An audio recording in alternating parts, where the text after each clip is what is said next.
Hello, Chuck. It's Bill Dickinson. Hi, how are you doing? I'm doing all right, thanks. Well, we had a few good days of weather there, didn't we? Really? Yeah, it's teasers. Seems pretty cold at the moment. Yes, today I thought, Yeah. yesterday. I've got a question for you on the sidewalk thing. Yeah. Just quick. Has anybody looked at the conflict between the trees and the sidewalks and the right of way? Because there's some, In terms of what, how they compete with each other yeah, for, because they're so big. Those big old trees take up almost all the right of way. um, you mean, so the sidewalk is narrow? Is that what you mean? Or And narrow or you got to do something else other than a sidewalk way you think. oh, Yeah. yeah. Well, let's say there's no sidewalk there, people downtown try to figure out some way to get around them. Yeah. Um, Sometimes even going into the street. Um, Just walking around our little neighborhood here, it's hit or miss pretty much. yeah. Yeah. The other thing that a group that I'm working with recently recommended to DDOT is that they talk to the urban forestry people who are in the same department, but of course, different division, Right. about maybe either planting different trees in the future that are not as large or disruptive. In terms of this disruptiveness, because they sometimes, bring the sidewalk up, Yes. to put some kind of shield down for a couple of feet on that side of the new tree, so that the roots don't grow in the direction of the sidewalk. Right. Um, to me, I hadn't thought about that. That made a lot of sense to me. I mean, the department spends a lot of money repairing sidewalks because of what trees have done to them. That's right. So, but maybe Just be curious what their policy is anyway. I don't think they talk to each other. But maybe we can encourage them. That's one thing that citizens do, right? We look at these Yeah. programs from the outside and we say, hey, it doesn't look the same from out here as it does from where you are. Yeah. We threaten them having Gordon or Jerry talk to him, I guess. Yeah. So if you don't act right, your parents are coming in.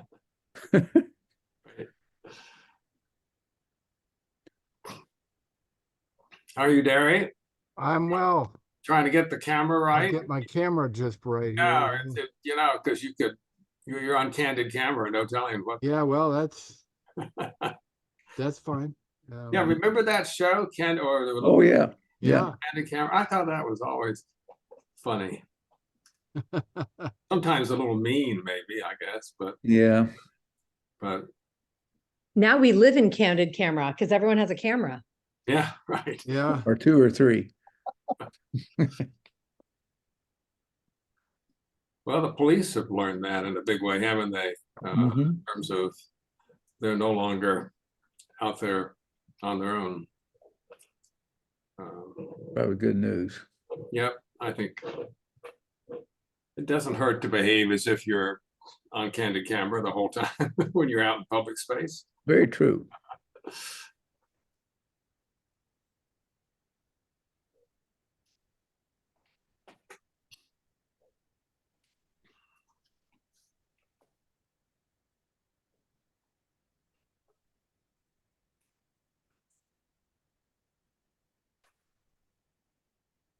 Andrew Davis MacBook.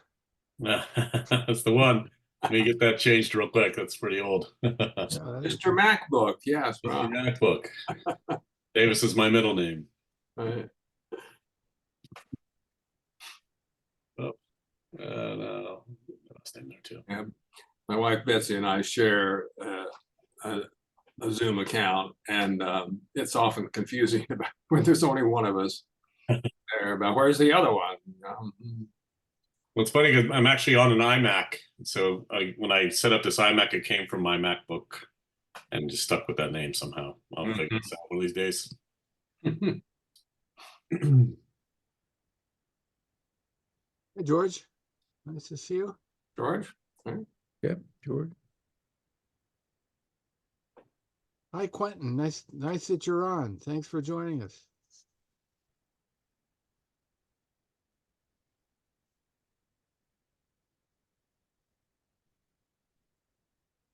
Hi, Derry. How are you doing? I'm well, and you? I'm all right. Are you on spring break or are you I just got back yesterday. just got I back? was Oh, on okay. break. I got to enjoy the really nice DC weather. It's Yeah. not as nice here in Princeton, but DC was beautiful. My gosh. Oh, And we it's got like it's the cherry it's blossoms came early. Oh, it was so nice. Yeah. Quentin, it's still warming in the 70s here. You know, you just Ah, that's at the no, it's wrong time. I should just go back. Yeah. not. You just gone up north, you know.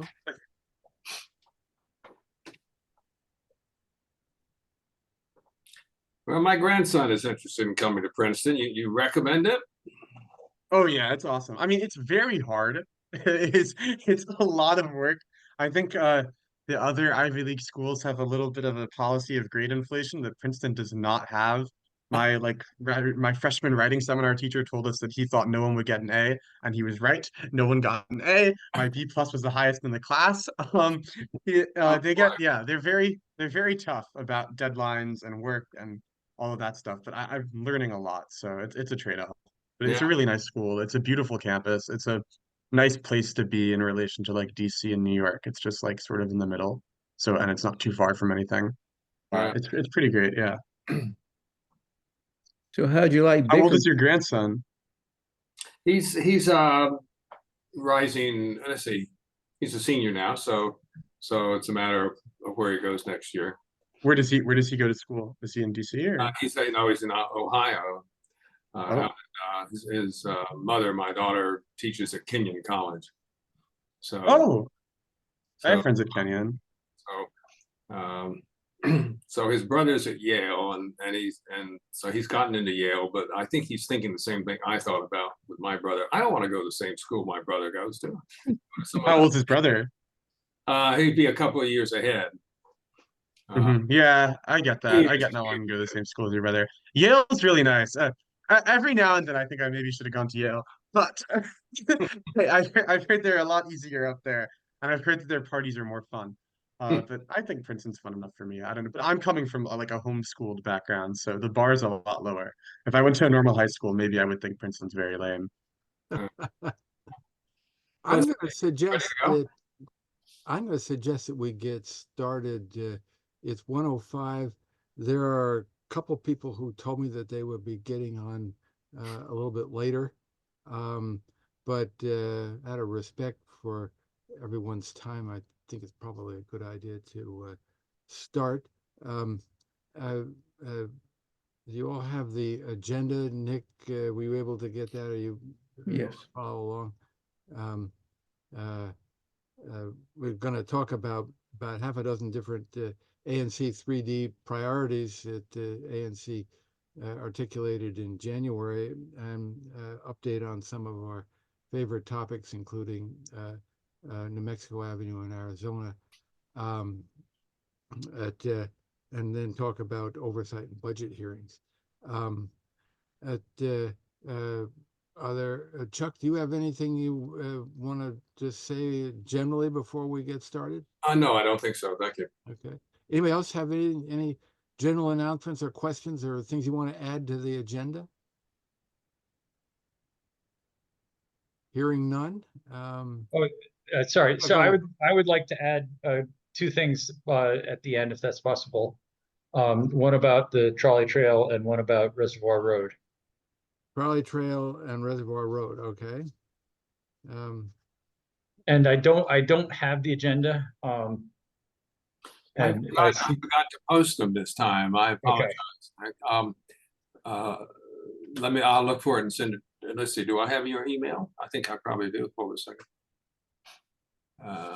It looks like Gordon could use it too, if you want to send it over to him too.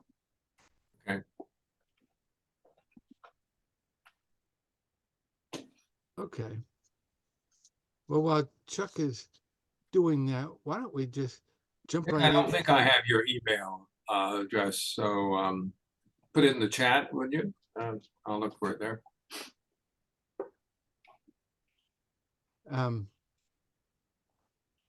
Okay. So why don't we just jump right in? And the first topic we had, it's really actually a combination of two topics. One is safe routes to school, and particularly thinking about Key School.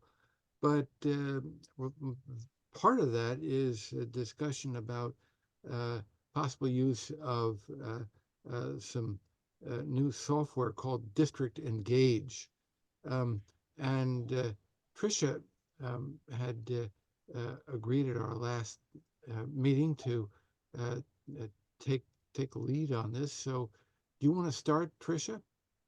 Yeah, I can give us an update, but I need to credit Chuck for taking over the contract negotiations because we had to send the contract to OANC. They marked it up. We sent it back. Anyway, we just got the contract in a approved form this morning. And after this, Chuck and I, he's going to be my witness. I'm going to sign it and we're going to send it back. I'm going to pay the fee and we're going to be off and running. I have assembled, I've got 3 parents from Key and I'm waiting to hear from 2 others, but they haven't responded. So I'm not holding out hope. Plus Mark Blumenthal and myself to be on the Safe Routes to School committee for Key School. So I was hoping for between 6 and 8. And right now I've got 5 solid. Yeah, So from my 1 second, from my notes, Andrew Davis, I think I heard you say you were interested in that one. I don't know if you want to be included or not. I don't want to speak for Andrew, but I asked Sorry, him. did you have me on there, Tricia? I thought, no. I didn't, only because I want Okay. to spearhead the other one. Okay. I don't know. Yeah, I'm happy so to we're be part of hoping, it. yeah, so the District Engage software, we don't own a license yet, but we will hopefully by tomorrow. I had heard some squirmings from some of the people at Key that they wanted to wait till after spring break, but their spring break isn't till April. So I'm hoping to at least get started now and then reconvene after spring break. So we have some spring breaks to contend with there, but I am planning on getting started and the people from Key are very excited. So I'm hoping that we will have probably not a final report by the next transportation committee, but we'll have a really solid update on ideas and where we're going with that. I think that's great. And in doing that, we'll be kind of starting to show how we can make suggestions on the safe routes to school for other schools. And we did have a couple other schools in 3D that we had listed originally. And I actually got an email from a woman who, well, she teaches at Man, but she lives in another part of the city, who was interested in something like this for her school, the school where her kids go, as opposed to where she teaches, which is at Man. So yeah, when we get through this process, maybe we'll have like a template that other schools yeah, exactly. Yeah. Let's talk a little bit, since DDOT is not with us at this point, about this project. This is not being done really with the blessings of DDOT. I think I don't think that they are totally opposed to it, but they're not encouraging it. They have a program. They have to do 25 of these studies, I think this fiscal year or next fiscal year, I get confused. They've done several so far. I reviewed several of them, the Ward 3 ones. Speaking frankly, they're not very impressive. They have nothing to do with sidewalks so far, at least the ones I read, and they don't seem to be funding sidewalks through the money that they have for this. A lot of it under the existing program is making sure the pickup and drop off is fine, educating the kids about how to walk to school safely, how to ride their bicycle safely. It's very education oriented.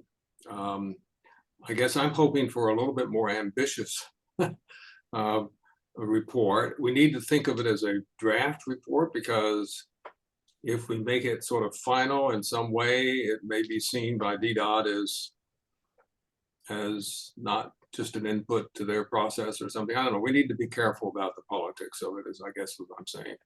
And I think it's perfectly fine to have a better format than what we see in the original ones. Do you know Unfortunately, where- we know the fellow on the DDOT staff who's in charge of Yeah, safety well, schools. I've talked to him. Yes, I've communicated with him. Right, Yeah. George. Right. Do you know where I could get, or could you send me a link to where I might be able to read what one of theirs Oh, sure. had? Because we were going to be looking at where are the bike racks around the school? What are the conditions of the sidewalks? Are we missing some sidewalks? And then we wanted to also, collect some data on how people are getting to school.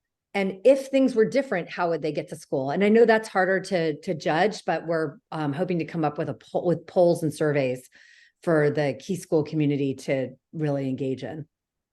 Yes, I think that would go way beyond what I saw in the Ward 3 study so far.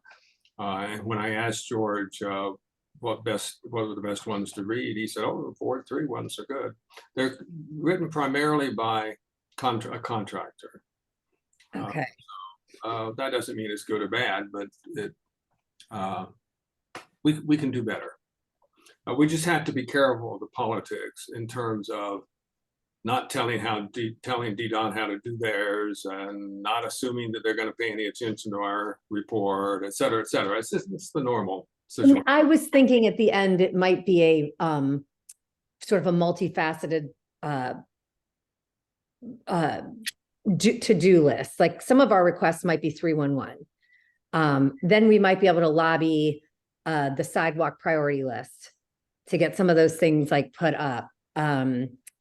Then we might be able to have it part of a larger discussion about further bike lanes or something. I'm just making this up, but that was sort of my idea, that our final report might be a to-do list that some things might be small and some things might be part of a grander picture.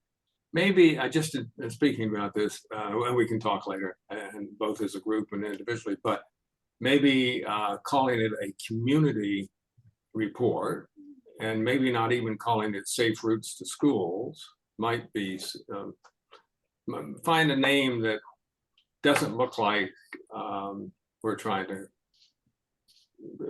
horn in and be one of the 25 studies. I could be, rebranding is always great. Right. And when you get the license for District Engage, is there anything that the rest of this group can do to help, kind of build that out in terms of the conversation that you want to engage in? Now that you say that, I think there's some they have a lot of online help. And as I finished building out my little thing for this project, it might be that I offer up like a Zoom how-to, and then anyone who's interested could do that. Mhm. And Chuck knows as much about it as I do now, but I thought it was pretty intuitive. Yeah, well, I was thinking just on this project itself, that you were going to start, you may have thought differently now, Tricia, but I thought you were going to start with the committee and do some brainstorming with the committee, Yeah. and perhaps open it up to the community, so that everybody, including particularly parents, could comment and input and this sort of thing. Yeah. So it would be a tiered approach. Like the committee would meet first, and we would talk about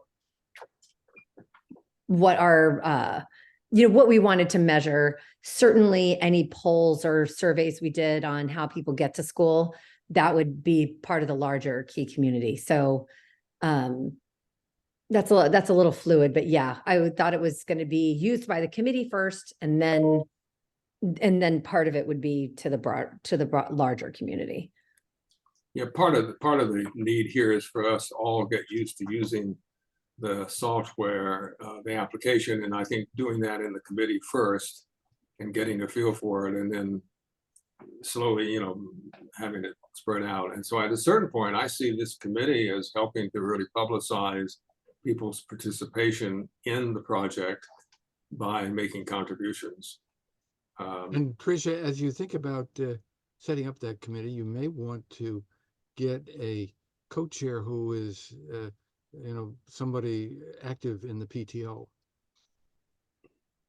Yeah. So, it's so funny. I have these people I've been emailing with. Some of them I've never met. I should ask them if they're on the PTO, because I got the names from the PTO, but I know the president over there. So anything that we need to disseminate and publish, they'll get it done for us. Yeah, no, I'm just saying somebody who's active. I wasn't saying it has to be an officer even, just Yeah. somebody who then could use that PTO mechanism to both get input and to help disseminate results. That definitely we'll include that in our. Yeah, but get a co-chair. Yeah, that's a good idea. I should ask someone to co-chair it with me. That's a great idea. Yeah. I can testify, it helps to have a co-chair head of a committee. Gary does most of the work, but we share a lot of conversations back and forth and try to run it. And it really helps to have two people. Otherwise, especially you never know when something super controversial is going to come up and suck all the life out of you for a week. oh yeah, well there was. Okay, well we won't say what that was for the last. that can happen, yeah. Well, I think we've probably gotten as far as we're going to get on this one right now. Let's move to the next item, which is MacArthur Boulevard and whole subject of traffic calming. And Andrew, you had raised your hand last month, and I know a couple of other people had expressed an interest in this, but do you want to start and then we'll let anyone else? Absolutely. So I put in a few hours over the last couple of weeks, just trying to better understand our MacArthur Boulevard corridor, kind of between Lawborough Road, Sibley Hospital area, and Foxhall, its terminus at the end of MacArthur Boulevard. And to try and do kind of I guess it's more of an anecdotal assessment of like where we are with it and try and identify any needs that we might need. Some quick facts that I thought you guys might be interested in. I'll run through them real quickly. That did some quick research online through DC's open data website, and said during 2020 we had an average of 11,000 vehicles a day on MacArthur. Compare that to 2016 where there were 13,600. So I guess our volume is actually down over the last between 2020 and 2016. I couldn't find data for 2023, which would have been the most recent, but I don't know if that's enigmatic of a trend or not. Most of these are, of course, are commuters on their way downtown, coming probably mostly from Montgomery County and other parts of Northwest DC. Many are dropping their kids at school. It's a 2.8 mile corridor in which there are 9 schools that are affected. So a lot of them we have key, and this is anecdotal. This isn't hard data. This is stuff that I counted. We have Key Elementary, Palisades Montessori, the River School, OLV, the Lab School, St. Patrick's Elementary, St. Patrick's Middle, MacArthur High School, and the Montessori School of Washington down by Foxhall. So thousands of kids, you could say, are going to be using this corridor every morning and every afternoon to and from school. 13 restaurants, dozens of other stores, and pretty much anything any small town might want, from a hospital to a gas station to, we all know the neighborhood. But then I counted some of the traffic calming examples that are already kind of there. Again, anecdotal, my counts, these aren't like official DDOT numbers or anything, but I counted 11 signed crosswalks in the boulevard without a stoplight. So just, plain orange, we're all familiar with these orange signs that notify us of a crosswalk. One illuminated with the flashing lights, we all know that one, right by Balfour. 11 crosswalks at stoplights, 2 speed cameras, 3 signs warning motorists of radar enforcement, and 1 intersection using flex posts to slow traffic and make it easier to cross Arizona at MacArthur, to shorten the distance that pedestrians have to walk. So those are all kind of what I consider traffic calming examples. Also spoke with during the last ANC meeting with Officer McElway just a little bit. I asked him what he thought, in his opinion, were the kind of hot spots for the corridor, and he seemed to point out the one with the flashing lights that we're aware of right in front of Balfour, and the intersection of Chambridge Road, which, I don't know if y'all are familiar with where MacArthur and Chambridge intersect. The road gets very wide there, and it's a long distance to cross the street, so it's a little sketchy according to him, and from my experience too.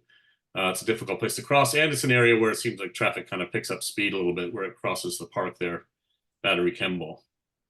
And one of the best things I did is not long after I became an ANC, Officer McElway invited me to do a ride along. So I spent 3 hours with him one afternoon in the car, an unmarked squad car, and really opened my eyes to a lot that's going on. There's a lot more going on in the neighborhood than I ever really realized when you sit and really watch.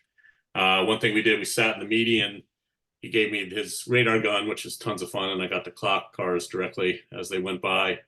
And no shortage of speeders. It would be like shooting fish in a barrel, really. You can get these, anytime you want to get tickets, you can issue tickets, you can do it pretty easily. He pulled over 5 people in a matter of about an hour. Everybody got a warning. He said if people are cooperative and nice, he gives a warning at the first time. We spoke about different areas and where, people tend to speed more than others. We got one guy who's going 50 in the 25-mile-an-hour zone, not far from Macomb Street, where I live. And then we went down, he pulled over another person who was texting, and that was one of his biggest pet peeves, was, driving while texting. And he said it took him a lot not to issue a ticket for that person. And then we drove around in other parts of the neighborhood to look at hotspots for crime and other things unrelated to transportation. But he's been open about inviting ANCs and anybody, really citizens that want to do a ride along. I highly recommend it. It's terrific. It's just interesting and fun, and you learn a lot about our neighborhood by just stopping to observe. And just picking his mind as well. I mean, he knows this place like the back of his hand. I think he's been patrolling our neighborhood for, I think, almost 30 years, for a long time. But that said, I think as far as like next steps and where we're going to go with this, it's a good idea to meet with Mark Maves, George Taboris, and Tricia, who I think are on the committee, and see what we want to do with this project, like where we're headed with it. What kind of improvements do we still need to be happen? Do we have enough? Or do we consider the corridor safe? Like what can be improved and what can't? And I guess that would be the next step for us to get together and kind of discuss next steps and what do we want to accomplish here in this subcommittee. One thing, Derry, I think you mentioned that I thought would be a good one. This is another project that I don't know if this falls underneath transportation, but I think I've noticed like when you enter Maryland and enter Virginia, they have lovely signs that are kind of, consistently branded that kind of give the image of like you're entering a lovely place, whereas DC is this inconsistent smattering of different types of signage that say welcome to Washington. And some of them I've seen some that are 10 feet high on a pole and only about 2 feet in diameter, to other big ones that are on, on the side of Key Bridge. As you get onto Key Bridge, you'll see a big one. And then the one that on MacArthur Boulevard as you enter our neighborhood from Montgomery County. Just kind of sad and run down and kind of generic looking and don't kind of really celebrate anything. But one thing they're missing that I remember, and I don't know if it was DC, but there have been municipalities that say, welcome to such and such, please drive gently. And I always thought that was kind of lovely, and that could be something. So anyway, this is another project I'm considering that to try and either get a letter or report or something to ask DDOT or whoever the authority is for the signage to try and have all the entrances to the city on major arteries have consistent, attractive signs that celebrate our city and have a little more pride in our city, and also maybe have that drive gently language. I thought that might be a neat one. So I'm just going to throw that out there. Well, But thank you. anybody else on the subcommittee has ideas or wants to, things we might also want to accomplish here, would welcome that.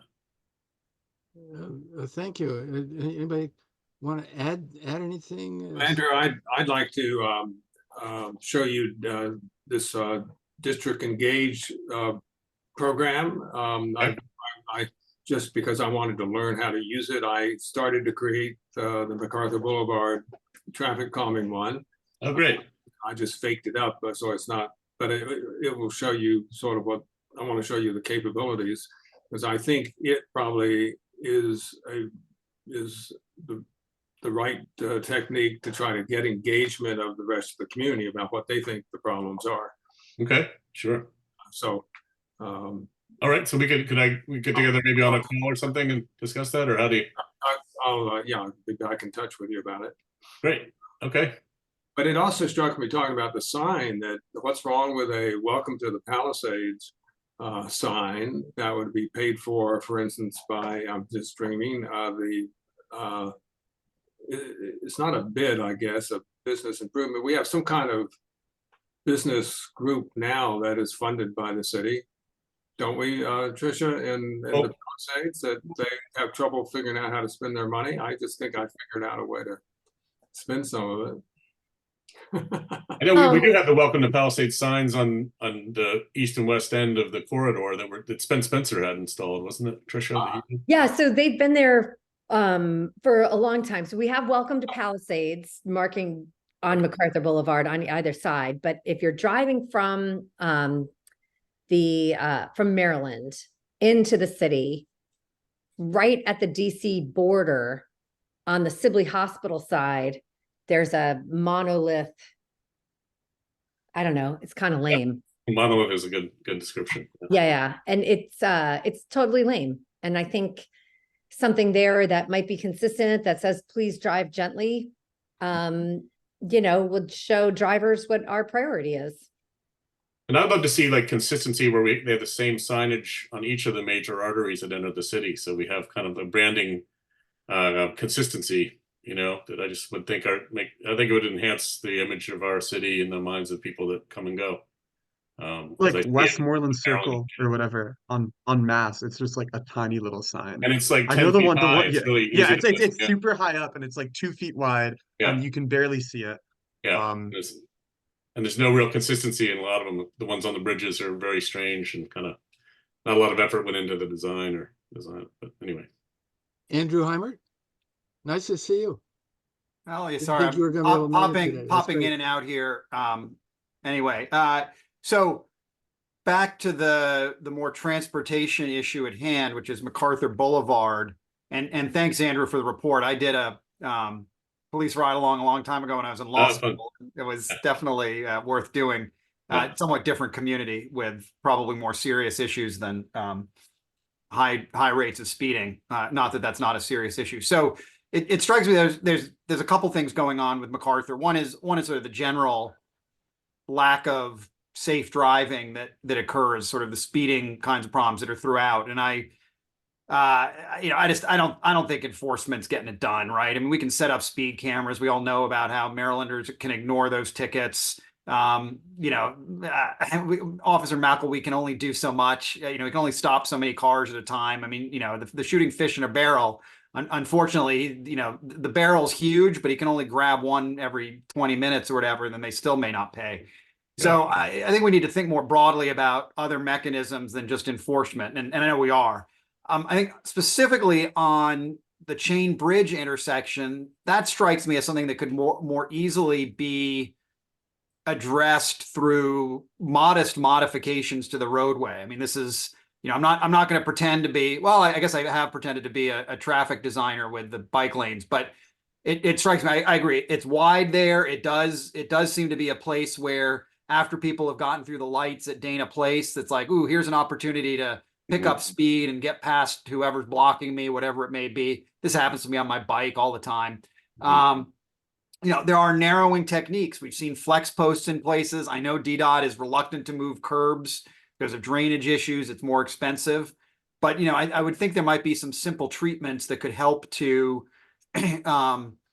create a narrower feel and avoid the feeling that it's a place where you can speed. It's also fewer people park in the park area in that stretch of I guess it's Battery Temple or whichever it is, right? Yeah. The road is wide. I think it's 29 feet. Nick Keenan maybe was asking about its width. And if no one's parked there, that's real wide. So you have one lane that feels like it's 20 feet wide or something like that.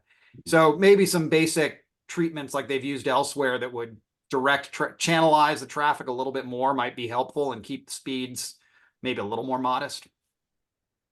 Yeah, and I do see, not a small amount of pedestrians crossing that intersection that are going maybe hiking from Battery Kimball through the park down. To the Absolutely, right. on the It's western side. it's one of those park crossings for anybody who lives to the, I guess, west or south of MacArthur who wants to access the trail on in Battery Kimball. It comes right out onto MacArthur Boulevard about 100 yards or 50 yards past the intersection with Chain Bridge. And I know some people choose to walk up Chain Bridge Road itself. I mean, that's a dicey proposition for a host of reasons, but they should be able to, and certainly be able to get across the street. Sure. Okay. Oh, thank you. Anybody else want to add anything on this, George? And then Thank you.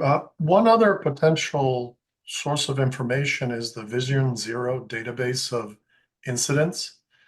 It's a very nice database of all the accidents that have happened. And as it shows quite clearly, MacArthur is a hotspot. And so one could actually hone in on the particular intersections. Were they bicycle accidents? Were they pedestrian accidents? Were they car accidents? Just to get a better understanding of where they tend to happen and, potentially honing in on that particular area of MacArthur for traffic enhancements. Okay, great. great idea. Another source that has just started up, that Andrew and I were told about it, is being run by WABA, the Washington Bicyclists Group, and they're looking for near misses and those kinds of things which are just not reported through the crash data. And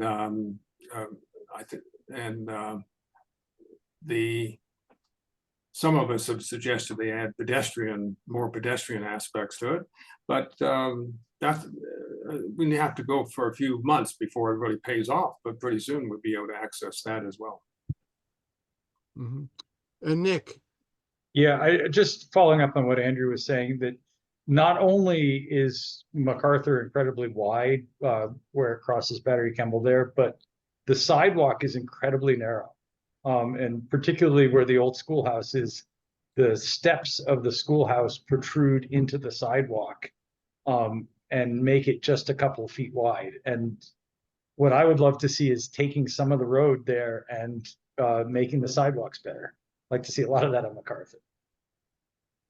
Okay, well, there's plenty of grist for this mill. And Andrew, one other thought I had, I don't know if you've had a chance to talk to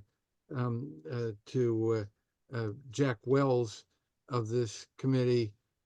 Unfortunately, he wasn't able to come today. He told me that in advance, but he's another person that I think could be very useful if you get in touch with him. Okay. Yeah. Okay, we'll do. Okay. I think we've given Andrew, quite a few good ideas here. So this is great. Chuck, the next two of these things on the list are yours. I'm going to let you just kind of talk about them together: the sidewalks and crosswalks. Yeah, so the main focus during this last month has been on sidewalk repair. We testified in front of the oversight hearing, and then after that, several of us who were involved in broken sidewalks basically met with the chairman of the committee again, and basically laid out about 15 questions that we're hoping that the committee would ask of DDOT so that we could actually get some kind of budget decisions at the next hearing. One thing that really occurred to me is you bring up these issues at these oversight hearings and everybody sort of nods their head, but when you get to the budget process, the budget documents don't really support a decision in many of these areas because they're just not pinpointed as an issue. And so therefore it all just sort of washes along and you come back the next year. So we're trying to fix that this time with regard to sidewalk repair. And it will be a big issue and I'm happy to say the chair is very supportive of trying to do something here. Of course, the budget's going to be very tight.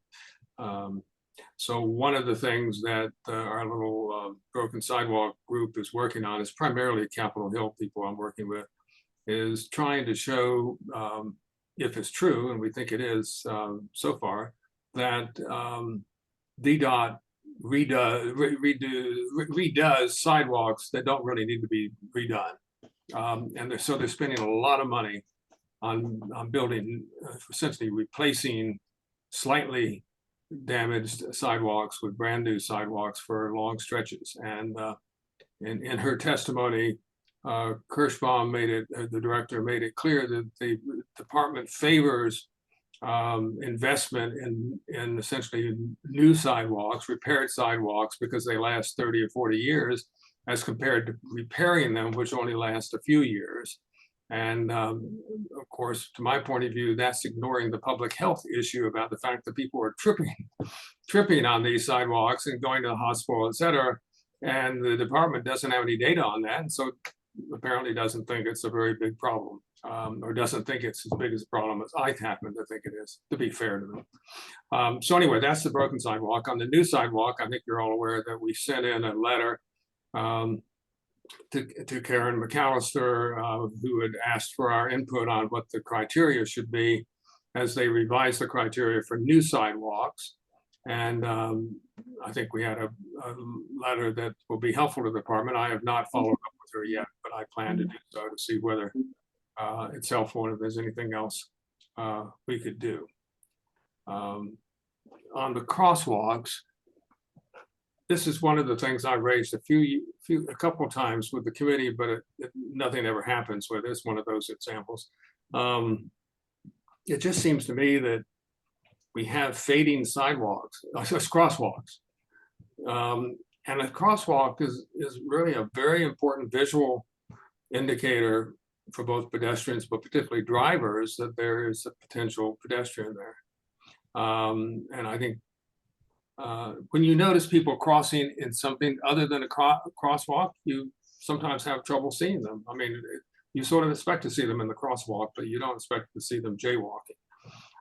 So it's important to keep these things fresh. Well, they're not fresh. And there doesn't seem to be a program, as far as I can tell, although others inside the department may know otherwise. There doesn't seem to be a program to go around and figure out which ones need to be refreshed and get them refreshed. One idea that we might want to follow up as a committee is something we did on the broken sidewalk issue. You know, on the sidewalk repair, what we did is a number of committee members went out and just walked the neighborhood and reported several hundred tripping hazards into the 311 process. And we could organize such a thing on crosswalks. Basically, when one sees a crosswalk that needs to be repainted, either report it on 311 or send me an email and I'll put them all together and a report or whatever. I just don't have a sense that the department is focused on this. They don't seem to have a program, as far as I know. I noticed that Mike Goodnow is here and he may know otherwise. And if so, Mike, I'd love to hear it, but I haven't found any program yet where the city's worrying about crosswalks. Hey, good afternoon, everyone. Sorry, I've been kind of multitasking here, but That's okay. we've been talking about sidewalk repair, correct? Right. Well, in this case, the crosswalks. The fact that crosswalks don't seem to get repainted when they get dull. There is a program to repaint them. Unfortunately, a lot of it is driven by 311 request. Mm-hmm. And whenever we're doing work on a certain intersection, we make it a priority to repaint the crosswalks. But I don't know of a proactive program. Right. So maybe we need to activate the 311 process like we did on the broken sidewalks. By the way, while you're here, yes, I have a question for you. On New Mexico Avenue, which you're very familiar with, you installed a second crosswalk at Lowell Street. Thank you. Next to it, and the reason you were able to do that was because the tree fell down during the big storm. So right next to your beautiful new crosswalk is a big muddy place where the tree fell down. And some cars decided to drive through it as well. So it is really a mess. Now, so my question to you is, who's in charge of fixing that? Is it part of the crosswalk thing? Is it part of urban forestry, or is it nobody's problem? Therefore, the community needs to plant some grass there or something. It's really 3 or 4 inches deep of big ruts in this area. That's not very big. It's just big enough. So it's a tree box size. Yeah, that's a tough question. I imagine when urban forestry took out the root, they would have planted some grass, is that correct? And then the truck, They did not. they didn't. Um, Maybe I'll need to check in with them to could see. you do that? Yes. It's making your crosswalk look really ugly. Okay. Okay. Thank you for letting me know. Aesthetics is very important for this new bike path. So some of the neighbors want us to take the bike path out. Some of you may not know that, but we have emails periodically from people who say, let's go back to the old bike path. We don't need this new thing. Mike and I, of course, ignore those. Urban forestry may also want to consider planting a new tree in that. No, they can't do that. Right, you can't plant a tree right next to a crosswalk. Yeah, we remember the tree had to fall down for us to get the crosswalk there because there was a danger of both the root zone and the visibility of the crosswalk. So, Oh, okay. Yeah, you're right. maybe they can move the bricks to the north of the crosswalk to the mud pit south of it and plant a tree to the north of the crosswalk where it won't hamper visibility for drivers. I mean, Yeah. Just a suggestion, or just put bricks in. Mike, is that the rule that you cannot have a tree in front of the crosswalk where it would block visibility, but you could have one after the crosswalk? Yeah, I don't know if it's a written rule anywhere, but certainly I've seen many examples where past the crosswalk is okay versus in front for the visibility concerns. Well, that would be nice to have a new tree, and then that would give them the bricks to, Okay, I could ask about that too. Thank you, Mike. Anybody else have some thoughts to share with Chuck in particular? And Chuck, if you wanted to go ahead with this idea of basically trying to crowdsource a list of crosswalks that would, that need painting, you may want to think about, starting by just writing a email. a 1-paragraph note to this committee, because there's some people who aren't here today, just saying, let's do this together. Right, and I'll point people to the 111, just the 311 Yeah. kind of report, but also say they could just send it to me and I'll be glad to find it. Anybody Okay. else? Yeah, that's a good idea. Anybody else have anything they want to add on this?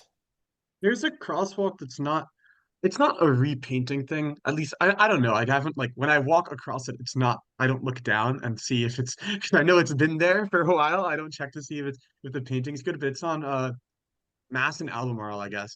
And I'm not sure what to do. I don't think it's a repainting, but there needs to be some kind of signage there, because it's like right in front of Mass and 50th where there is a light, but there is no light there. There is a stop sign, but people just often just blow through it. It's incredibly dangerous to cross there. It seems like drivers just don't know that there even is a crossing there. So, I mean, I'm not sure what could be done about that, but maybe just a sign that there is a pedestrian crosswalk would be a pretty great improvement. It's right next to a bus stop too. So like I cross the street to get to the bus, and I am in fear for my life every single time because these cars on Mass go so fast, and if there's no traffic light telling them to stop, they won't stop. All Well, right. Quentin, I'm just thinking about that. If you're able to write a paragraph on that or something, just what you said just now, so that Chuck might be able to just append that to the other list that he'd be keeping. I think that would be one. Yeah, sure. One thing, and you may, also the 311, but keeping this list together. And I'll drive Andrew- over there and look at that. Yeah. Andrew Heimer. I was going to ask if that might be a place where a rectangular rapid flashing beacon might be warranted. A beacon? Well, this is like the signs we have at MacArthur, that we were talking about earlier at MacArthur where the Fitzgerald is, and there's a new one, the post office that Gordon and I simultaneously flagged, where you press a button and you get a flashing light to Oh yeah, okay, I motorists know what a you're little talking about. further Yeah, indication. that would be very helpful. Probably. I mean, I don't know. That sounds kind of expensive, maybe, but So are lives, Quinn. yeah, Put this that is in true.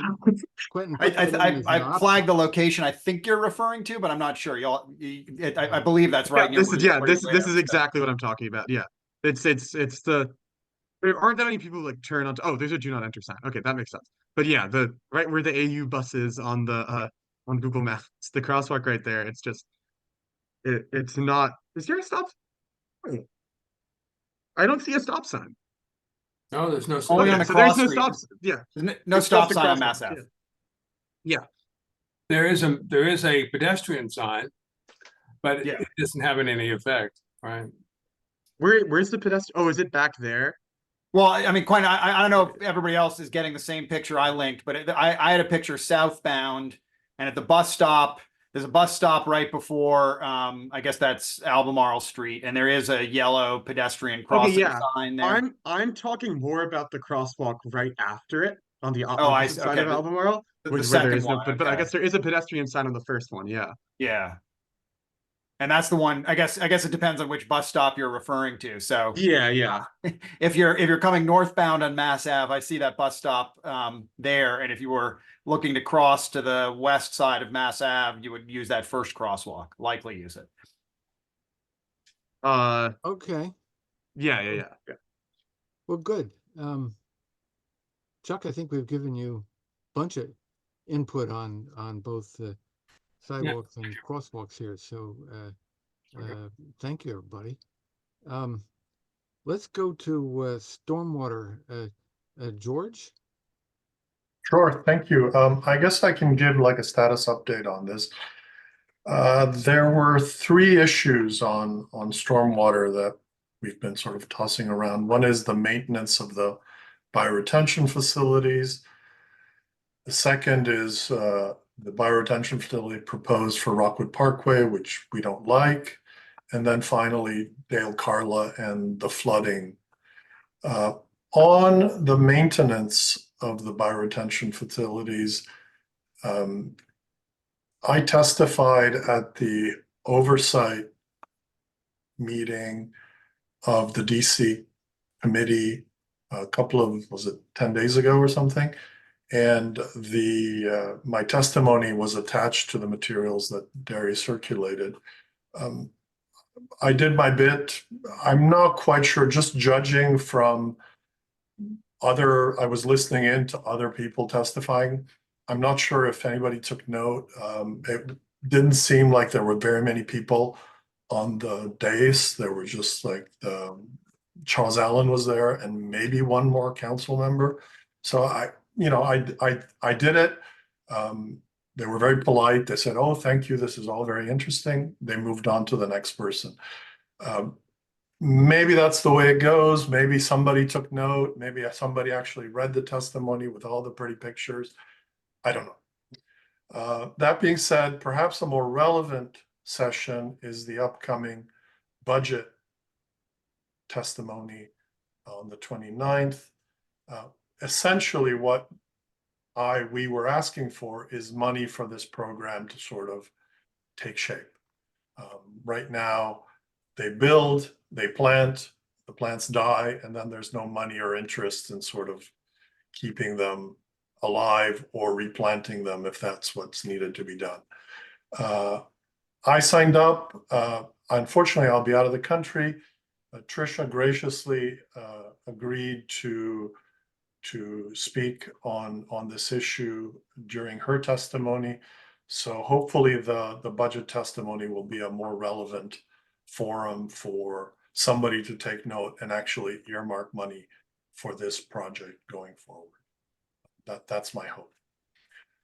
On Rockwood Parkway, we haven't really heard much since the last Transportation Committee meeting. Just to remind, Christian Pinero indicated that perhaps they would put in a mini sidewalk right next to the bioretention facility to sort of have people that are walking along Rockwood Parkway not walk in the middle of the street, but actually walk on this mini sidewalk.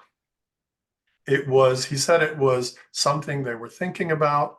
I haven't heard anything since. I don't see Christian today, so Oh, can't George, quite. Christian told me he hopes to get on at 2 o'clock. Okay. He's So in a maybe we meeting can right ask him now that goes until 2. So The mini maybe sidewalk. we just hold this part of the conversation Yeah. until he We can ask joins him when us he tunes in. shortly Okay. and ask him about that. And he knows that one of the topics that we want to ask him about is stormwater. Yeah, I mean, apparently they're near or at the 100% design. Based on the ANC3G complaints, DDOT had indicated that they were tweaking once again the plans. Let's see what they've done. I mean, we have made our sort of concern clear. My personal preference would be to do it with permeable bricks instead of doing this bump out and a mini sidewalk. If the mini sidewalk is what they plan to do, maybe it's better than nothing. We'll see. On Dale Carla and the sort of recurrent flooding, including a few days ago, we have been told that 2/3 of Dale Carla will be repaved as part of the 2024 repaving plan. So they will be repaving the street. That being said, unfortunately, that has nothing to do, that's just the asphalt. That has nothing to do with the sewer system or the sewer spots or anything like that. However, as part of that process, we passed on our concerns to the hydraulics and stormwater division, and they are aware that we are concerned about the flooding in Dale Carla.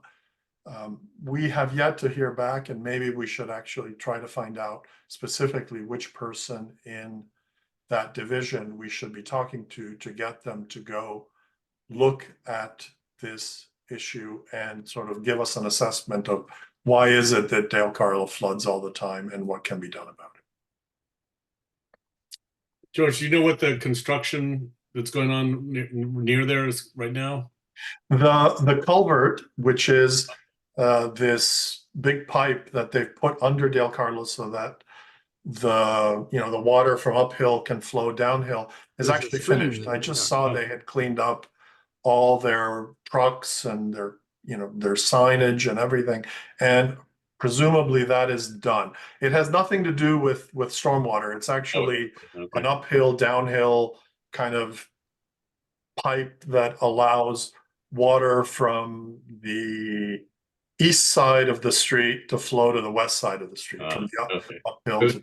So that's And it not doesn't going really to help in terms of getting rid of the stormwater from the road itself. Yeah, because I saw them. I was watching them work over the last few weeks, and I thought they were addressing the stormwater, the flooding. Yeah, no, but I it's noticed been they there had flooding for a few days ago with the. it's been there for almost a year, and they're finally finished. It seems like. Okay, but yeah, still got the flooding though. I noticed a few weeks ago they had this pretty bad. Almost had to turn around. Yeah, some people get stuck in it. So. Yeah. Anybody else got input on this? We will bring it up again, hopefully in a few minutes when Kristen's able to join us. But George, let us know if there are things that this committee should be doing, like maybe firing off another letter to whoever or whatever we can do. This has been going on for a while. You've been a very loyal bird dog on this, and I think on the maintenance part, and it's a combination of beautification. I mean, these bioretention pits will get very ugly if they're not maintained, but it's also functionality. They don't work as well or at all if they're not maintained properly. So they're aware of it, and they all acknowledge that yes, yes, and DOE and DDOT says, oh, yes, this is very important, but it hasn't happened. Well, let's talk about this some more and hopefully in a little while when Kristen's able to join Sure. us. And but meanwhile, thank you. We were the sixth one of these topics that we picked off to work on is bicycle path connectivity, and we were going to just have a short status report today. I'm glad Andrew Heimert's been able to join us after all, but the main news that he has is of what's being planned for a meeting right now. But you want to say a word on that? And I'm glad that Mike Goodno's here as well. But Andrew? I'm going to say very limited words because I hadn't really prepared more to Yeah, say. well, I think there's it's not a lot to say. it's an ongoing issue. We're working to set up a meeting with Michael Alvino. I guess Mike, I don't want to say your boss because that always sounds bad, but your colleague in the active transportation branch to sort of work on ways that or discuss ways that we can promote some of the connectivity ideas that we've identified in the past, and B, figure out a way to be more involved in the sort of the preliminary planning of possible bicycle facilities in 3D, so that we're thinking together about what might work and what won't work. Just sort of work at an even earlier stage than we have been, which I think would be mutually beneficial. So that's a quick summary of what we're thinking about. No, well, thank you. And I don't think there's a whole lot more to report on this right now, but hopefully a month from now, you would have been able to set up a meeting with Michael Albino, and maybe we'll have a. And to be clear, Mike, you and everybody else you want there are more than welcome to attend. It was not in any way intended to exclude you. Just we thought it would be good to get right at the top of the entity. Yeah. Right. Michael, Mike Goodnow, I don't know if you want to add anything on that, but we could also move to the next topic, which is updates on New Mexico and Arizona, where I do know you have something to say. But if you want to start by saying anything just about the whole connectivity topic, you're very familiar with our long-standing interest in this. Yeah, thank you, Jerry. Yeah, I think the meeting will be useful. I think we are pretty aware of the gaps that are existing between some of the bike lanes in ANC3D, and certainly the one between Arizona, the future Arizona protected bike lane, and New Mexico. So yeah, we'll be happy to talk more at the meeting and see what we can do. Yeah. Yeah, that's really it's a planning issue of what you put in your plans for this coming year and the year after that. Yeah, it is kind of planning and resource issue. We did kick off earlier this week our strategic bike plan, looking at the existing conditions. So that will be a 6-month process. We're still working on a prioritization model for the future projects. So we're getting closer. That will have a lot to do with it. Ideally, we would like to come up with a 5-year plan. Which project is this you're talking about? So we're working on a new bike lane kind of master plan for the city. We have what's in Move DC right now. There's a bicycle element, and there was an update in 2021, and there'll be another update of that plan coming up. But we're looking, I guess, at a finer detail in this plan. So we want to look at what we've been doing the last few years, kind of the bicycle level of traffic stress, we call it, of these different facilities. And that will help kind of inform where we'll be adding more lanes in the future. What are the opportunities for public input to that process? There will be, we were talking about that yesterday, I believe it's 5 different meetings that we plan on holding. So we haven't scheduled anything yet, but I believe we'll probably have some meetings coming up in, I think around June. So we'll be sure to let you know. Well, I think you're looking at a screen full of people that would be happy to participate. That'd be great. Mike, at one point when you were working on that strategy and how to choose, how to prioritize, you were looking at whether connectivity could be included in some way in the algorithm. Did that ever get done? I mean, or is connectivity outside of that at this point?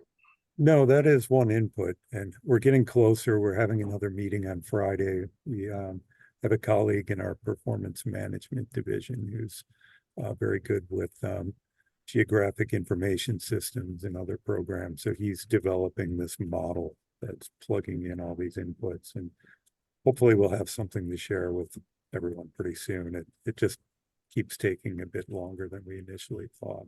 Well, as you do the preliminary work on this, the first steps that you work on just yourselves, please just know that this is a topic that we feel is very important, because it's one thing to build these longer routes, and it's another to connect them so that a person who's actually on a bike has a safe route all the way along their route. Right. Including the Capitol Crescent Trail. Yeah, definitely. Yeah, okay. And the trolley trail. Oh, Yeah. We're gonna get to that. I'm keeping this moving along so that we have time to get to those things. Well, Mike, that's all good. You want to just keep going then and Yeah, talk to us sure. about New Mexico and the couple of things you've been doing there, and what's coming up on Arizona very soon. Yeah, so in New Mexico, the crosswalk changes at Newark were supposed to break ground any day. I guess that hasn't happened yet. Is that correct?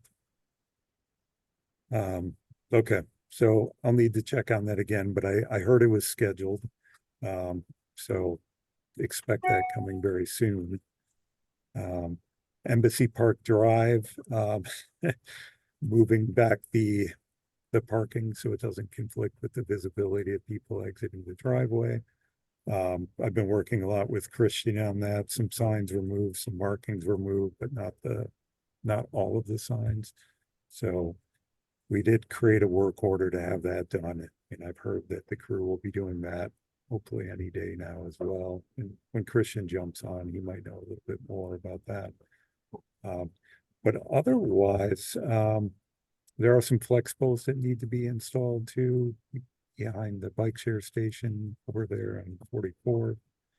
We're going to put some flex posts near Embassy Park Drive so people can't park illegally. But we do move the signs and block the visibility. Otherwise, I believe most of the changes are done. There are a couple other minor things on that one, which I'd be happy to discuss more if you have any questions. Otherwise, I did ask Karen for an update on Arizona Avenue. She said the traffic signal work at MacArthur is just about done. The signals have not been activated, but they're installed, ready to go. They just need to turn on the power and ready to do so. She said there are some bases that might need to be removed, yet the old bases. And there was some ADA work that was done that should be finished. Otherwise, with the bike lane, we plan on getting started on installing that in April. And not quite sure yet which end of the project that we will begin. So I'll have to find that out and let you know. We normally work from one end to the other.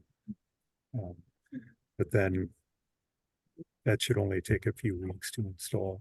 So it should be done in April. Thank you, Mike. Two questions then.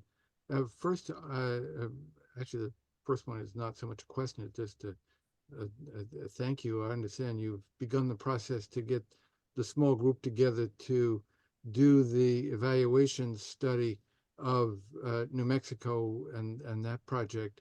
And so we look forward to hearing how that goes, but thank you for getting that rolling. And on Arizona, and you were talking about actually getting the work going on the bike path there. This is something Chuck and I were talking about the other day. Do you plan to put out any kind of signs or notices on door handles or whatever to people who live along there, telling them that this is about to happen and et cetera, so they don't get caught by surprise? Yeah, that is something we're working on. I believe we're going to be launching our new bike project website. It's just in our communications office for final approval. So then we want to put notices out when we start projects and have a QR code that someone could scan. It will take you to our website to give more information. So those are doorknob hangers? Well, I know Karen in the past has done doorknob hangers. We've also just printed out flyers and stuck them on doors as well. Yeah, So I need to check whatever it is, yeah. what we're able to do this time. The big issue has been, sadly enough, how do we find the money to print the door hangers? I assume, Mike, you're putting up the no emergency, no parking signs once the work is about to begin, yes, those will be put Fort up. Meyer will, but maybe you can do it in conjunction with that because those are usually pretty Spartan. Yeah, well, With typically flyers. it's one of us going out, one of the planners to put the notice out. We haven't unfortunately had another way to do that to this date. It's not like there hasn't been 2 years of discussion and notice through that of this happening. It's just the specific time, and you see an emergency, no parking, and you might Yeah. infer what's going on. There Yeah, will this be is- people who haven't heard, though, I'm sure. There no. always is. Well, there'll be people who claim they haven't heard. Why have Oh, I not right. heard about this? I Despite think most 750 people- flyers, 7 ANC meetings, bunch of ANC transportation meetings, public Most- meetings, most posts on people- listservs by Chuck. Most people along there have heard. It's just a matter of saying, okay, it's actually about to start. Right. And this is They had a question- petition brought to them. Yeah. This is a question really for Tricia and Chuck. I don't know anything about budgets for the ANC, but if you're having trouble just paying for printing of things like this, is that something, Tricia and Chuck, that the ANC would be allowed to help on? Well, on the one hand, ANCs have free printing downtown in the district building. So if one wants to go down there and print, you can print in color. So maybe there's a cooperative effort we can make between the department and us. We pay for the printing and somebody else delivers it. I don't know, but I wish I did not know that because we could have used that for our Spring Valley yeah, blitz. yeah, they have. This is one of the big additions to the OANC office down there. Office it's open 24 hours a day. But I mean, we might be able to help in other ways. Money being touched, and we can see that. Yeah. I did have a question with regard to New Mexico. If we can move to that. I was disturbed to see in my email box today or yesterday a notice of intent on the part of the Department of Transportation to take 3 of the parking spaces that we were very interested in having there on 44th Street next to the embassy, that they're going to take that or want to take that for embassy parking. So we remember we're trying to get as many parking spaces as possible to make up for the ones that we lost on New Mexico, so we can help those businesses stay in business. And here we have the embassy who's asked to have, even though they have all street parking, now they want 3 parking spaces right there on 44th Street where people like to park to go into the shops there in 3301 New Mexico Avenue. So I don't know whether one can ever really refuse an embassy Do you happen to know? I mean, do we have any chance to say, no, you shouldn't do this? I think you could certainly weigh in.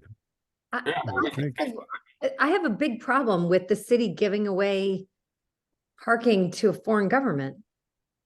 I mean, why, like, we wouldn't do that for, I don't know. When I saw it, I was shocked this morning too. That's a reciprocity thing. You know, they get parkings and embassies abroad, and you know there's like all kinds of international agreements about you have to have certain amount of parking, and there's not much one can do. It's just like a sort of State Department thing. Well, the question is whether or not the fact that they already have 6 or 8 parking spaces on site, isn't that enough? You know, that's what we could try to argue. But I think you're right. The State Department is probably weighing in heavily. I'm sure we have international accords with the Mauritius and or Maldives and the St. Joseph's and Vincent Islands or whatever that specify they need no fewer than 3 on-street parking spaces for their embassy. So It But did. we need to help on Ukraine and things like that. I see that Christian has joined us now. Christian, do you have anything to add to, you've been hopefully hearing some of this, anything to add to what we've been saying on any of these subjects? No, thanks, Derry. I apologize. I'm a little late and I actually did not get a chance to hear the prior conversation, but if there are general updates, I can share some of those and answer any questions, but I don't want to deviate from the conversation. Mike Goodnow has been good enough to update us a bunch on New Mexico and Arizona. Okay. One of the things that we tabled, George Saboris was talking about stormwater earlier and had a question. George, Yeah, you certainly. want Yeah. Hi, Christian. Thanks for Hey, George. tuning in. Good to Yeah. see you. 2 things on stormwater that we talked about, and we were hoping that maybe you have some updates on. One is Rockwood Parkway. Last time we met, you had suggested that there were plan tweaks that were sort of underway across the board on the sort of plan, but you had indicated that maybe something would be done relating to this bioretention facility on Rockwood, and you had said, well, maybe they'll build like a little mini sidewalk to help out pedestrians so they don't walk in the middle of the street. Do you have any update on that issue? Thanks for that. Thanks for that. I don't have anything to update specifically on that location. I did bring it up to Julie and the team the last time that I spoke to you guys, and they're looking at that as an option to use. They're actually still in the process of finalizing the overall scope of all the bioretentions from our walk from February 2nd with the director. And so we should be in the process in the next, I'll say 3 or 4 weeks or so to be prepared to provide an update. What I can share is that we are looking at ways where we can come back to the community to kind of share what we have, provide some more solicit feedback before finalizing everything. So you'll have an opportunity to see the markup, see the changes, looking specifically at reducing some of the size of the bioretentions in certain areas and maximizing those concerns that we've heard. So I think Julie is probably meeting with some of the supervisory engineers as well, who have more of a portfolio of that entire project. So she'll hopefully hear back soon in terms of next steps in the next few weeks, but I'll let you know either at the next call or via email on what our steps forward for that will be. That's great. So That's helpful. We'll keep you on the agenda then for next time. yeah, that would be nice. So we can ask you about it again. Just to follow up, Christian, so the idea is to sort of show or showcase the changes that are done before finalizing to ANC3D and us. Is that the idea? Yeah, I propose coming back to do kind of 2 separate ANC meetings, one for 3D and one for 3-4G, probably looking at either their May or June meetings just to but nothing's been solidified, so I'll let you know. I obviously want it to be very open and public, so if everyone can kind of see what's going on. And then we'll probably also do kind of a showcase of the locations we are changing that we're able to do so versus the ones we weren't able to and reasons why. So it'll be a very kind of open conversation with how that's going to work. One more stormwater issue, Gary, if I have the time. Yeah, go ahead. On Dale Carla, we were informed that they will repave Dale Carla, and we used that opportunity to ask Blake Holub, is that his name, the COO, whether as part of the repaving they could actually look at the flooding on Dale Carla. He said the repaving was a separate issue, but he did actually get in touch with what's called the Hydraulics and Stormwater Division to see if they could go out to Dale Carla and try to figure out why is it that it floods. He had sent an email to Chuck, and I think he had copied me saying, yes, I've been in touch with the hydraulics people. We haven't heard back. Would it be at all possible for you to touch base with that division to find out how they're intending to sort of handle this request? Yeah, no, certainly. And I'm glad that Blake was able to get in touch with you guys. He's one of our go-to people for our asset management strategic planning team. So he does a lot of work there. But yeah, I'll either follow up with him or the hydraulics team directly to see what conversations they've had prior since speaking with the last update you guys got. Yeah, I mean, presumably somebody, some expert can go out there and kind of try to figure out what is it about this particular part of Dale Carla that floods. I mean, I went out there to look at the storm drains, but I know nothing about hydraulics. So they need an expert really needs to go out there and take a look. I appreciate you flagging that for me. Thank you. Okay, well, thank you. It's now almost 2:20, and we want to talk about oversight and budget hearings, and then we want to give Nick some time to talk about Trolley Trail and Reservoir Road. So unless there's anything more, any other questions people have for Christian right now, I would propose to move to Chuck to start a conversation on oversight and budget running for several minutes. So we've got several minutes left for Nick to bring up these other two topics. Yes, well, I'll try to be really quick. I think a number of us testified on oversight. Now we're coming up to the budget. And as you heard, Tricia will be speaking on the stormwater at the DOEE hearing. And I'm hoping, Christian, that if in fact DDOT needs money for your portion of the maintenance, that you'll let me know, because otherwise we're assuming all the money focus on this stormwater issue is a budget issue for DOEE, and that's where we want to come in on that. On DDOT, of course, we're going to be talking about sidewalk repair and new sidewalks. If there are other topics that people feel that it would be good to speak to, I think we need additional witnesses, because you only get 3 to 5 minutes, and so it's going to take that much time for me to do the sidewalk piece of it. So if we want to speak about bicycles or other issues, we need to have some other witnesses. So in the interest of time, I'm going to ask that you contact me separately on that. And we ought to go ahead and move on to the trolley trail and the Reservoir Road. Yeah, so you're going to testify, and Tricia's going to testify so far, right? So we've got two people on the budget.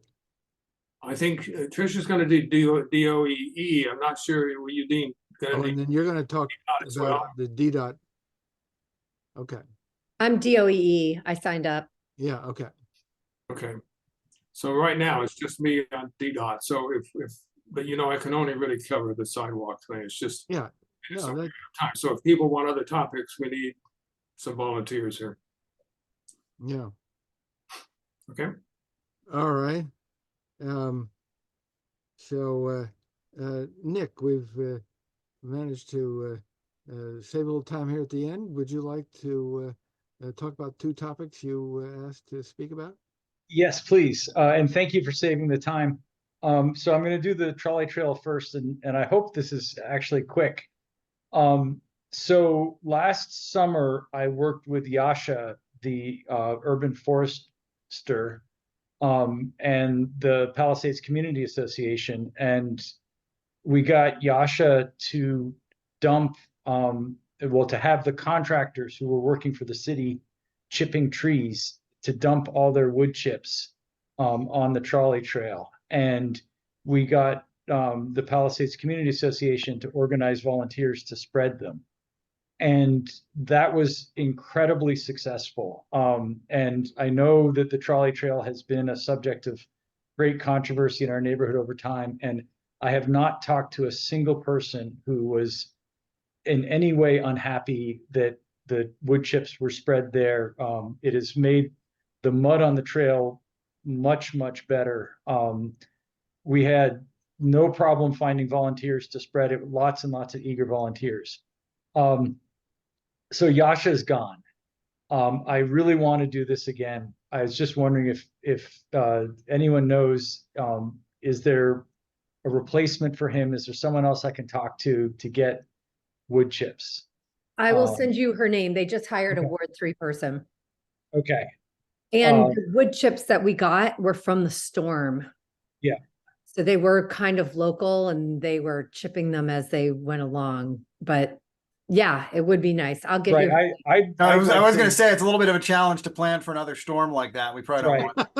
But I mean, I'd like to set up this. So since then, on occasion, I've been able to get private contractors to dump their chips there, and they just come when they come. But I'd like to sort of set up this relationship where we just say, whenever you have chips, dump them. We can always get volunteers to spread them, and because that's my experience is that I can always get people to help spread them, and everybody is so happy about this. Related to what George was saying, I hadn't meant to talk about this, but it's sort of spurred this. The trolley trail has a terrible stormwater problem. And is there a way, and maybe we can have an offline conversation about this, is there a way to get DOEE to come look at the trolley trail and to see if they have thoughts about addressing the runoff issues there? And you know, I don't know if in any of your conversations that you have any leads on that. We can add it to the list of okay. Locations for them to look at. Yeah, sure. I wasn't really aware, but of course. Great, that would be great. So for Reservoir Road, I'm going to post a link in the chat to a street view. So this is something I started thinking about at our last meeting. We were talking about the Arizona Avenue signal improvements. And if I understood correctly, the conversation at that point was that those improvements are not at any cost to the city because Pepco, as part of their use of the right-of-way, has the obligation to move their poles when it's needed for transportation purposes. And maybe I misunderstand that, maybe I don't, but I want, if people could look at the street view that I just posted. This has been a peeve of mine for a long time, that on the section of Reservoir Road between the trolley trail and Canal Road, the utility poles are right in the middle of the sidewalk. And if you look at the picture, you can see the sidewalk is about 36 inches wide. The pole is literally right in the middle of that 36 inches. The pole's about 12 inches.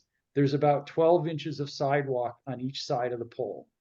And it just makes the sidewalk absolutely unusable. And the realization I came to, so there are 3 poles between the trolley trail and Canal Road, and those 3 poles are completely unnecessary. if you look at this picture, on the left side of the picture, you can see there's a series of poles that run along Canal Road. And they're about 20 feet from those poles. And then on the right side of the picture, there's a series of poles that run along the trolley trail. And I measured it on Google Maps. It's 41 feet from the Canal Road pole to the trolley trail pole. You know, a distance that could easily be spanned.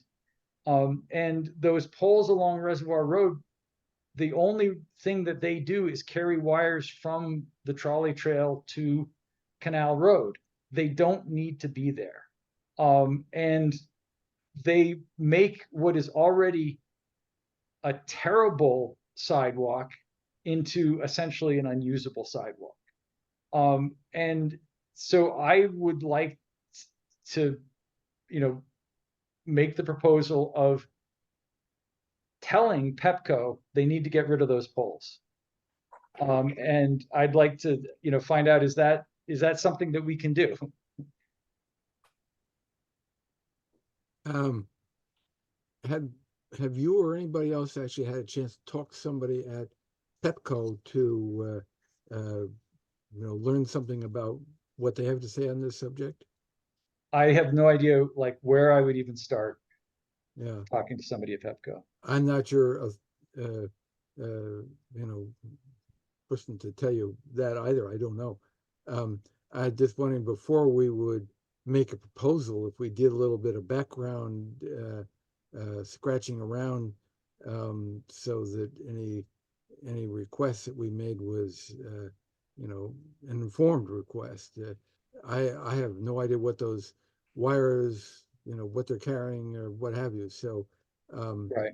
I would say if there's any way we could learn something more, that yeah, that's I mean, your basic idea, you're pointing in a good direction, but I'd want to know a little bit more before making a request. I wonder whether Christian has any information about whether DDOT has the authority to tell Pepco to move things out of the sidewalk. Do you know whether what the relationship is between public space that DDOT controls, such as the sidewalk, and Pepco? Yeah, no, we do correlate with them when it comes to removing or relocating poles. Sometimes Pepco can do that with a permit that they can get from us themselves, but if there's more infrastructure changes, if we need to widen the sidewalk, other things we need to do to make it more accessible, then yeah, we can do that, and we coordinate with them as such. The problem is that there are a lot of locations in Ward 3, as you know, that are not ADA compliant, and our ADA team is really reliant on FHWA funds from USDOT. So it's kind of been a contract management battle on how to make sure we get the sufficient funding for those type of things. But that's something on our radar, and you know, I'll definitely ask more questions for them to see if there's a movement we have on our end. But that's kind of the general process. Are you saying that Pepco would not have to pay for it, that DDOT would have to find some money through this FHWA money? Yeah, that's my understanding. I don't think utility companies can apply. I mean, I'm sure there's grants, but I'm not privy to what those are, what that looks like. Well, why can't the ratepayers pay to have to move telephone poles? I guess is the question. You're suggesting that if it's in the right of way now, that it's up to DDOT to find a way to pay for it? Is that, Yeah. that's your understanding? That's my understanding. Yeah, okay. I don't know. How do you think we ought to proceed on this? Nick, do you have a thought on what the next step might I be? mean, If we wanted to get a little smarter. So Christian posted Linda Greenan's email. I'll reach out to her and just ask that question. I expect that Pepco's response is going to be, it's impossible to move it, right? Because that's the easiest response for them. Yeah. And go ahead, George. What, when you're just The other thing I would think would be useful to get an idea of here is who uses that sidewalk. You know, as I think about where all these agencies, where to put their priorities, they often want to know, well, who is it and how many of them are there? Right. And I'd rather ask the question of who could use the sidewalk. Yeah. Because you don't build No, a bridge. You don't build a bridge I based grant you upon that. the people swimming across the river, right? Yeah. And right now, you can't get a baby stroller down that. No, You you can't couldn't get a do anything. bicycle. You can't get a wheelchair. You can't. Yeah. If you don't feel comfortable walking in the street, you really can't use that sidewalk. Yeah. Okay. Well, if you, George. Can I just follow up with Nick on the flooding of the trolley trail? Could you send me an email just indicating which part of the trolley trail floods? I think that would be useful in sort of passing it on to DDOT, because I don't really use the trolley trail very Right. much. So I don't know where this is. Okay. Well, I think I have your email. If I don't, I'll put something in the chat. Yeah, I'll put it in the chat. And But- Nick, ahead of our next transportation committee meeting, if you're able to just shoot me a note saying, I think I've got something to talk about here, or let's hold off until the meeting after that, or whatever, just so that I know if you think you're ready to have a further conversation, that would be very helpful. Okay. Then Okay. I'll I'm. get it for you. Go ahead, Chuck. What? I just said, then we can put it on the full agenda and you make sure you have the time. Yeah, that's because when I make the agenda, if I have a time on it, then that usually helps get us more time to talk about it. But I did have one more question, just I realize we're late here, but Nick, on the chips that you're spreading those all over the trolley trail, so that including anybody who wants to bicycle. I'm not sure how you bicycle through chips maybe work perfectly fine. How does that work? I think actually that's why it's universally popular, is that it doesn't make a good surface for cycling, and the anti-cycling people are happy with it. So we're trying to do the whole thing. I mean, we got like 15 truckloads of chips last summer, and it's not enough. And there are still stretches that we want to do. And it's really, where we spread them was close to where they were dumped. We didn't at all get the section between Arizona and Galena, just because we didn't get any chips dumped there. Like to do that section, like to do more really everywhere, but like particularly right around the playground, the Palisades Park, and then the section between Chain Bridge and Battery Kemble. So yeah, everywhere. Yeah, and if you're able to get more chips, and you able to get all the volunteers you need, or do you need help getting more volunteers? We historically have had no problem getting volunteers. Okay, great. I just didn't know if that was another area. All right. Well, with that, I'm going to suggest that since we're a few minutes past our time for adjourning, that we do so. I think we've covered a lot of subjects and had the time to get into some of them in really useful details. So thank you for all those who provided reports today and led different parts of the discussion. This has been good, and I look forward to further discussions on each of these topics. Chuck, do you have anything to say before we adjourn? No. Okay, well, thank you, everybody. Appreciate your time, and have a great rest of the day.